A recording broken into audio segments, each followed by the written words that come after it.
Tom Cruise sent Henry Cavill a cake on Christmas after he starred in Mission Impossible, Fallout, and the Superman actor judged it pretty quickly. Welcome to Stats In. If you're just joining us, please subscribe and don't forget to turn on notifications bell for more videos. Henry Cavill's role in Tom Cruise's Mission Impossible, Fallout has certainly become one of the most memorable moments in the series. Even though he played the antagonist at the end of the film, he managed to steal the spotlight from Ethan Hunt, not only because of his killer looks but also his excellent fight scenes. Although the actor has played many action roles over the years, Mission Impossible stands out in Cavill's filmography, and for good reason. However, it seems that good publicity is not all the actor got from this film alone. Although Cruise and Cavill were opposite characters in the film, they have become good friends since they starred in the film. So much so that the former ended up gifting the latter one of his famous coconut cakes for Christmas. Only, Cavill wasn't grateful when he first saw him. It has become a fairly well-known fact that Tom Cruise loves to give his friends a gift on Christmas. More specifically, Cruise has gained a reputation for gifting his former co-stars and friends with coconut cake for Christmas. This cake, on its own, has made a name for being so delicious. There are many famous names on his gift list, according to people from Miles Teller and Kobe Smulders to Tom Hanks and Angela Bassett. It seems that after starring in Mission Impossible Fallout, Henry Cavill has also been added to this list. During an appearance on Jimmy Kimmel Live, the actor revealed that one birthday, he ended up receiving a cake from the actor, and his reaction was perhaps one of the most memorable of the bunch. Although receiving a birthday gift from Cruise is, in and of itself, a pretty big accomplishment, Cavill seemed more focused on the gesture than the cake itself.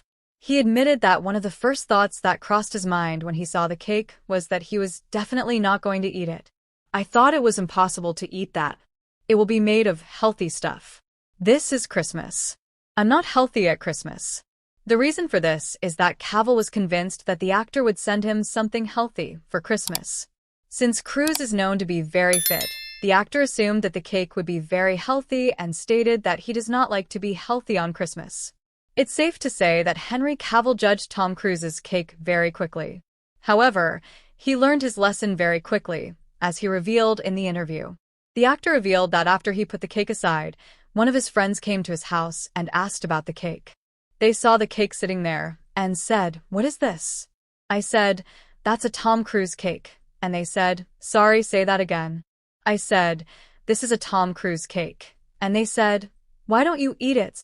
The actor candidly stated that the cake was from the Mission Impossible actor. As they processed this information on their own, they asked Cavill why he hadn't eaten it yet.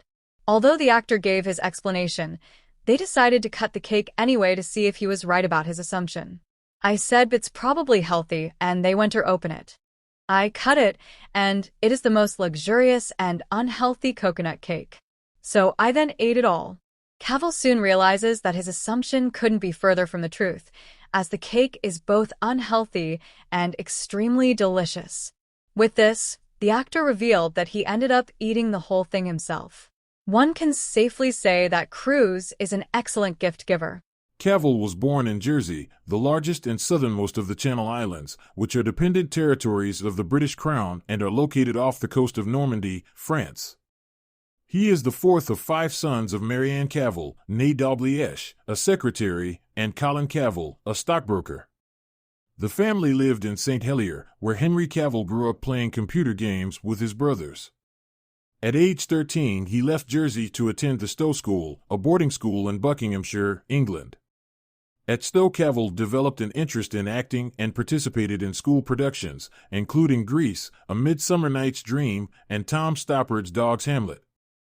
At age 16, he and his classmates had the opportunity to be extras in the movie Proof of Life, 2000, starring Russell Crowe.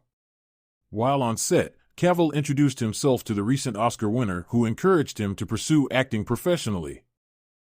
Cavill soon landed a role in Vendetta, 2001, followed by another in Kevin Reynolds' big-screen adaptation of The Count of Monte Cristo, 2002.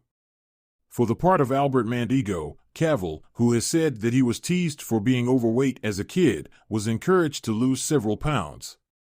In addition, Cavill had guest roles in a number of British television shows as well as supporting parts in the coming-of-age film I Capture the Castle, 2003, and an adaptation of the Celtic romance Tristan plus Isolde, 2006. During this period, Cavill auditioned for several iconic roles, including Superman and James Bond, which ultimately went to Brandon Routh in Superman Returns and Daniel Craig in Casino Royale, both 2006, respectively. Those setbacks led him to consider following in the footsteps of two of his elder brothers and joining the armed forces. In 2007, however, Cavill garnered his first leading role in The Tudors, a cable series following the exploits of Henry VIII, played by Irish actor Jonathan Rhys-Meyers. Cavill portrayed Charles Brandon, a loyal courtier to the king. The series helped make Cavill a familiar face, and during its 4 seasons, 2007 to 10, he also appeared in such films as the adventure fantasy Stardust, 2007, and the Woody Allen comedy Whatever Works, 2009. After The Tudors, Cavill proved his skill as an action star, playing Greek hero Theseus in Immortals, 2011, and the son of a CIA agent, played by Bruce Willis, in The Cold Light of Day, 2012. In 2011, Cavill announced that he had been cast as Clark Kent/Superman in Man of Steel, 2013. He later admitted that he had missed the call from director Zack Snyder offering him the job because he had been playing the online game World of Warcraft. To portray the Man of Steel, Cavill transformed his body, adding so much muscle that he sometimes split the seams of his Superman costume. He also had the opportunity to work alongside Crow, who played Superman's father. Jor-El. Cavill went on to reprise the role in Batman v Superman, Dawn of Justice, 2016, starring opposite Ben Affleck as Batman, and in Justice League, 2017, featuring such DC comic book heroes as Wonder Woman, played by Israeli actress Gal Gadot. In between Superman films, Cavill starred in director Guy Ritchie's big-screen adaptation of The Man from UNCLE, 2015, playing a CIA agent who teams up with a KGB agent, played by Armie Hammer, and in Sandcastle, 2017, portraying a Special Forces captain on a 2003 tour of Iraq. Cavill then played the main antagonist in Mission Impossible Fallout, 2018, the 6th installment of Tom Cruise's Mission Impossible series. In 2019, he assumed the lead role in the hit Netflix series The Witcher, based on the novels by Polish author Andrzej Sapkowski, whose sources include Polish mythology and Slavic folklore. Cavill played Sherlock Holmes, the elder brother of aspiring sleuth Enola Holmes in the movies Enola Holmes, 2020, and Enola Holmes 2, 2022. In 2022, Cavill had a cameo as Superman in Black Adam, renewing speculation that he was planning a return to the role 5 years after Justice League. Cavill confirmed the rumors in the fall, but a couple of months later he wrote on Instagram that the studio had decided to go in a different direction,